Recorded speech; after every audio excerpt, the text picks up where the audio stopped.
రాష్ట్రంలో యూరియా కొరతతో రైతులు నానా అవస్థలు పడుతున్నారని మాజీ మంత్రి హరీష్ రావు అన్నారు.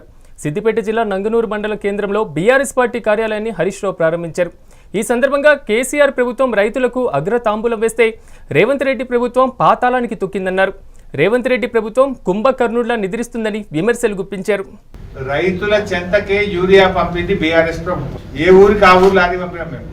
నాటి కాంగ్రెస్ పాలనలో చెప్పులు లైన్లో పెట్టే పాలన ఉండే. ఆ చెప్పులు లైన్లో పెట్టే పద్ధతికి చెక్కు పెట్టి రైతుల చెంతకే గ్రామాలకే యూరియా పంపాం.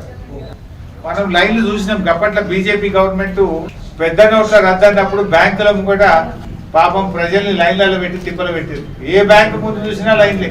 పెద్ద నోట్ల రద్దు పేరిట లైన్లు కట్టించింది బీజేపీ, యూరియా బస్తాల కోసం లైన్లు కట్టించింది కాంగ్రెస్. అంటే ఈ ప్రభుత్వం పూర్తిగా ఫెయిల్ అయిపోయింది.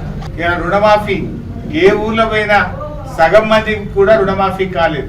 రుణమాఫీ కోసం కాళ్ళకున్న చెప్పులు అరిగేలా బ్యాంకుల చుట్టూ తిప్పింది కాంగ్రెస్ ప్రభుత్వం. ఇవాళ యూరియా బస్తాల కోసం కూడా రైతుల చెప్పులను లైన్లలో పెట్టించింది కాంగ్రెస్ ప్రభుత్వం. కేసీఆర్ గారు దేశంలోనే మొదటిసారిగా రైతు బంధు తెచ్చి 24 గంటల ఉచిత కరెంట్ ఇచ్చి రైతు బీమా తెచ్చి చెరువులు బాగా చేసి చెక్ డ్యాములు కట్టి వ్యవసాయాన్ని పండగ చేసింది కేసీఆర్. ఇలా కాంగ్రెస్ వాళ్ళు వచ్చినాక విత్తనాల ధరలు పెంచిండ్రు, మళ్ళీ కరెంటు మోటార్లు కాలుతా ఉన్నాయి, ఎరువులు దొరకలేవు, 2 పంటలకు రైతు బంధు కొట్టిండ్రు, సగం మందికి కూడా రుణమాఫీ చేయలేదు.